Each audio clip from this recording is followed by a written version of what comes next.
The Real People, Nez Perce's survival against assimilation, 71 years of loyalty, 1 month to abandon everything. In 1877, the Nez Perce allies, who saved Lewis and Clark and kept their promise for 7 decades, were given 30 days to flee their homeland, but crossing the raging Snake River with elders and children impossible. Then the massacre began. Why did America betray its most faithful allies? Discover the shocking truth. Subscribe to Native Legends and History Stories and hear how a broken vow ignited a war. What turned peacekeepers into warriors? The Nez Perce, known as the Nimiipuu, the Real People, had thrived for centuries in the Pacific Northwest, their identity woven from diverse bands, united by kinship and a deep reverence for the land. To them, peace was not weakness but strength. "We are people of the salmon and the seasons," an elder once remarked, his voice echoing the rhythm of the Clearwater River. To fight without cause is to dishonor the earth that feeds us. But in 1806 their world shifted. A ragged group of strangers stumbled into their territory. Lewis and Clark's expedition, half-starved and frost-bitten. The Nez Perce could have turned them away. Instead, they opened their lodges. A young warrior, Watquaz, later recounted her father's words. "These men are not enemies. Their eyes hold fear, not malice." For over a month the tribe nursed the explorers, sharing comus root and dried venison. When the Americans prepared to leave, Captain Clark clasped the hand of Chief Twisted Hair. "Your people have saved us," he vowed, "should war ever find you. Our rifles will stand with yours." For 71 years the Nez Perce honored that alliance.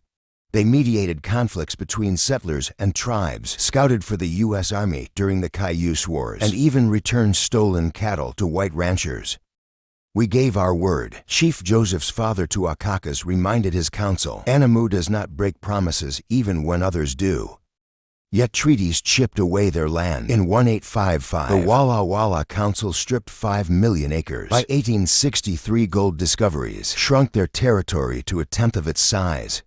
"You speak of friendship," snapped Looking Glass, a war leader during negotiations, "but your pens write only lies." Still the Nez Perce complied until 1877. The U.S. Army's ultimatum arrived like a thunderclap in May 1877. 30 days, 30 days. 2 abandoned valleys where generations had fished for salmon, buried ancestors, and danced beneath the summer moon. General Oliver Howard, his face stern beneath a brimmed hat, delivered the order to Chief Joseph and other leaders. "If you delay," he warned, "soldiers will move you by force." The Nez Perce stared at the map of the proposed reservation, a cramped patch of rocky soil, a fraction of their ancestral range. Joseph's younger brother Olcott clenched his fists. "You ask us to shrink our hearts with our land." Panic spread like wildfire. Families scrambled to round up thousands of horses and cattle. Elders unearthed sacred bundles from longhouses. Children clutched corn husk dolls as their mothers packed dried comus root. But the Snake River loomed, a frothing monster swollen with spring melt. Its currents over 1,000 feet wide in places roared with the fury of winter's thaw. "Even the sturgeon cannot swim this now," muttered an old fisherman eyeing the whirlpools. On June 13th, with just hours left before the deadline, tension erupted near White Bird Canyon. 3 young warriors, Wallet Hits, Sarps's Ilpilp, and Swan Necklace, huddled around a dying campfire. Wall-eyed, its voice trembled with rage. "Remember when they whipped my father for cutting a settler's fence? They called him thief on his own land." Sarps's Ilpilp spat into the flames. "And the agent who stole our flour rations, he grows fat while our children starve." Their grievances crackled in the dark. By dawn they'd vanished. By noon news reached the camp. 18 settlers lay dead along the Salmon River. Women gasped, elders covered their faces. Chief Joseph, usually a voice of restraint, turned to his council, despair etching his features. "This blood will drown you," General Howard, seizing the violence as pretext, ordered full mobilization. Columns of cavalry snaked toward Nez Perce villages, sabers glinting. Joseph's people faced an impossible choice: flee toward Canada's distant promise, or fight a war they never wanted. As warriors mounted their painted horses, a grandmother whispered to a child, "Hold tight to your doll, Kaya. The river ahead is wide, but our songs are wider." The U.S. Army descended on the Nez Perce with the ruthless efficiency of a machine. By June 1877, General Oliver Howard's forces sent 17 soldiers from the 1st Cavalry, 21st Infantry, and volunteer militias converged on the Willow Valley. Their arsenal included howitzers, cannons, Gatling guns, and the latest 45-70 Springfield rifles, capable of killing at 1,000 yards. Columns of blue-coated troops trampled wheat fields the Nez Perce had spent decades cultivating. Burn everything, Howard ordered. His voice clipped, leave no shelter for hostiles. But the hostiles were nowhere to be found. At Tiplawam, the ancestral summer camp, Nez Perce families had just finished shearing sheep. Women in calico dresses churned butter in oak barrels, while men traded cattle with settlers at the Camia market. Their prosperity was no accident. Census records show the tribe owned over 2,000 horses and 5,000 cattle. Assets worth $200,000 in 1877. Over $5 million today. Our barns are fuller than the settlers, remarked Hamoyed, a rancher, as he counted sacks of flour. Yet they call us beggars. The disconnect bordered on absurdity. At Lapwai Agency, Nez Perce leaders dined with missionaries, using silverware engraved with their Christian names. Chief Joseph's younger brother, Olcott, even wore a tailored suit to negotiations. You've adopted our ways, General Howard acknowledged, eyeing Olcott's polished boots. But your land is no longer yours. When violence erupted, it defied all logic. On June 17, 1877, at Whitebird Canyon, 70 Nez Perce warriors, armed mostly with bows and muzzle loaders, faced 106 U.S. cavalrymen. The result, a rout. Warriors like Two Moons exploited the terrain, using hand signals to flank troops. By dusk, 34 soldiers lay dead. The Nez Perce suffered 0 casualties. They fought like shadows, wrote Corporal Henry Bailey, his hands still shaking as he scribbled his report. We fired at rocks while they picked us off like coyotes. Even in retreat, the tribe's humanity stunned their pursuers. Near the Clearwater River, Nez Perce scouts found 2 lost settler children, cold and hungry. Take them home, ordered Yellow Bull, a war leader. The children were returned to their farmhouse with a sack of dried berries and a note, no harm comes to the innocent gentleman. Savages, scoffed Colonel John Gibbon when told of the act. That's a contradiction, they live, not us. The bitterest irony festered in the economics. While the Nez Perce apple orchards yielded 10,000 bushels a year, Oregon settlers relied on government subsidies.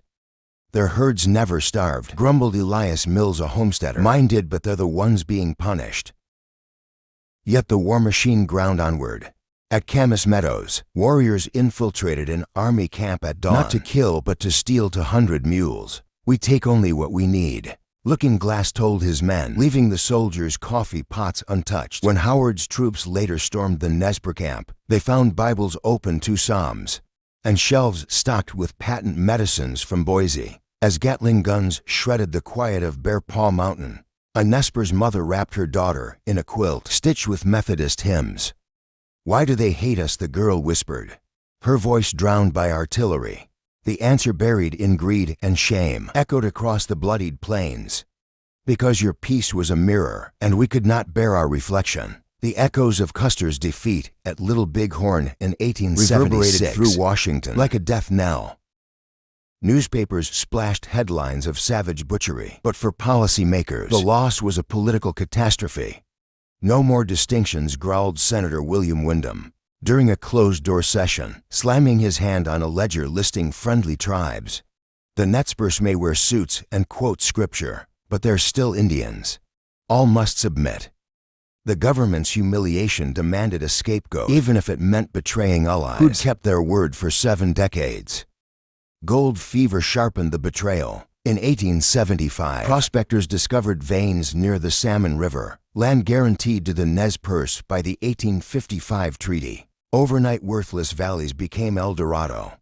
Miners swarmed Wallowa, their sluices poisoning salmon streams. "We're not stealing land," argued Idaho's territorial governor, David Ballard, in a speech to Congress. "We're redeeming it from savagery." By 1877, over 5,000 miners had carved 100 claims on Nez Perce territory. Chief Joseph's plea at the Lapwai Council fell on deaf ears. "If your father owned this land, and I claimed it, would his paper shields protect you?" Assimilation became the gospel. We must transform them, declared Commissioner of Indian Affairs Ezra Haight, into useful citizens, farmers, Christians, and English speakers. The blueprint was coldly precise: shrink reservations by 90%, replace buffalo herds with plows, and erase tribal tongues at Fort La Pointe. Agents distributed steel plows to Nez Perce ranchers, already wealthier than their white neighbors. Forget cattle, and agents snapped at Chief Looking Glass, tossing a sack of wheat seeds at his feet. This is progress. The so-called Friends of the Indians championed the cruelty. Reformers like Senator Henry Dawes, architect of the Dawes Act, toured reservations with missionary zeal. Their communal ways are backward. He lectured in Boston, adjusting his spectacles. Private property will elevate them. Even well-meaning activists like Alice Fletcher, who lobbied for Native education, insisted assimilation was mercy. We must dissolve their tribal bonds, she wrote, to save them from extinction. The hypocrisy curdled in the details. While the Nez Perce's 25 cattle grazed on lush pastures, settlers squatting on stolen land survived on government rations.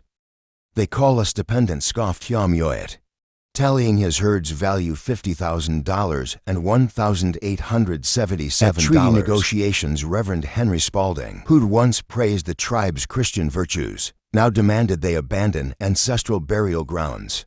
Your dead can't till soil, he chided. Chief Joseph's retort sliced the air. Shall we dig up our fathers to prove our worth? By 1877, the three-pronged assault was unstoppable. Agriculture: the Nez Perce master ranchers were forced to plant wheat on eroded plots.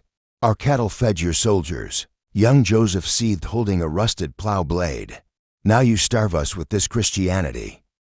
Missionaries banned the wake and spirit dances, burning ceremonial masks. Your God is a jealous one, muttered to Huhuhuluza, watching flames consume centuries of tradition. Education: children were barred from speaking Nimiipuu, their primers filled with English hymns. Jesus loves me, a boy recited woodenly while his mother wept. Outside the schoolhouse, the friends never grasped the poison in their pity. When Chief Lawyer, a Christian convert, pleaded, "We embraced your ways, why punish us?" General Howard's aides smirked. You don't embrace civilization, you become it. Yet the Nez Perce's greatest sin was their success. Their adapted prosperity mocked manifest destiny, proving natives could thrive without vanishing. As gold mines devoured the Willow Valley, a bitter truth emerged. America's civilizing mission wasn't about salvation. It was about silencing, a living rebuttal to white supremacy. The West's savage frontier had always been a mirror, and the Nez Perce's reflection was too blinding to bear. The U.S. government's final weapon against native sovereignty wasn't a rifle or a treaty. It was a classroom. By the 1880s, boarding schools like Carlisle, founded by Colonel Richard Pratt, operated under a chilling motto: kill the Indian, save the man. Nez Perce children, along with thousands from other tribes, were ripped from their families, their braids shorn at the schoolhouse door. You'll forget your savage tongue, a matron barked at 12-year-old Lucy Tsiskama, scrubbing her hands raw with lye soap. Here you speak civilization. The regiment was military in its cruelty. Children marched in uniforms, numbers pinned to their chests, answering only to anglicized names. At mealtime, a Cheyenne boy whispered, "Hasso, mother," and was forced to swallow a bar of soap. A Nez Perce girl caught humming awake in prayer. Spent nights locked in a coal cellar. Your songs are devilry, hissed Reverend Stevens, brandishing a Bible. Only Christ's hymns may pass your lips. Before the boarding schools, identity was as specific as the rivers that shaped each tribe's world. A Nez Perce child would say, "I am Nimiipuu people of the pierced noses," tracing lineage to the Wallowa Valley's crystal waters.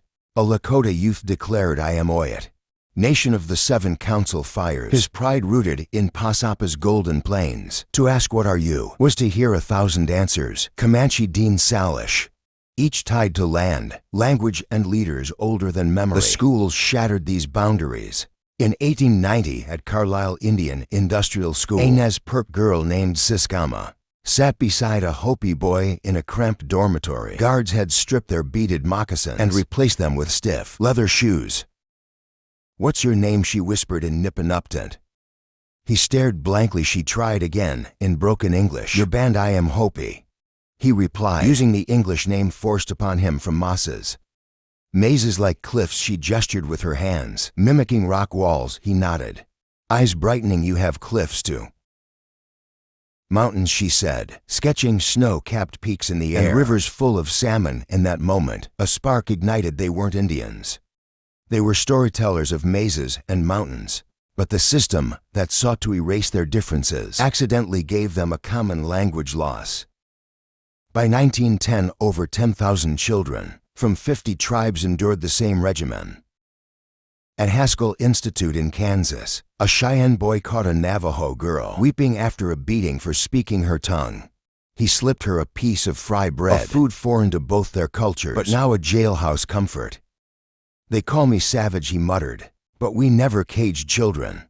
The classrooms became clandestine laboratories of unity. A Chippewa girl taught a Ponca boy her clan's constellations. He shared stories of the Buffalo people. When teachers glorified Lewis and Clark as heroes, a Nez Perce teen stood, voice trembling. My great-grandmother fed them. They promised peace, then took our land. Murmurs of same with us rippled through the room. The government's paperwork reduced them all to Indian. But in their shared resistance, they reclaimed the term by the 1920s. Graduates like Sitkala Shah, Yankton, Dakota, and Henry Rowe Cloud, Winnebago, penned essays declaring, "We are not vanishing, we are converging."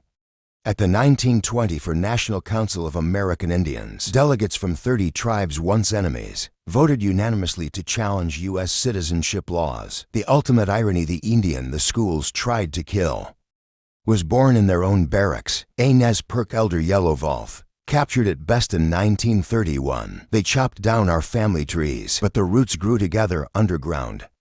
The very system meant to erase them had birthed a continental identity, one that would fuel 20th century movements like the American Indian movement. The Nez Perce War and the boarding school were not tragedies of savagery, but of greed. A nation built on stolen land could not tolerate those who refused to vanish, whether through resistance like Joseph's flight or resilience like Lucy's hidden songs. Reservations and schools sought to control, not protect. Yet from this crucible, Native peoples emerged not as relics, but as nations reborn. Their story isn't one of defeat, but of metamorphosis. How 1,000 fractured tribes became a thunderous chorus, their voices rising from Carlisle's cold hall to Standing Rock's fiery camps. A truth endures: you cannot kill a people who refuse to die. Continue the journey with Native legends and history. Stories uncover more sagas of resilience. And remember, every view amplifies voices the world tried to silence. Subscribe now.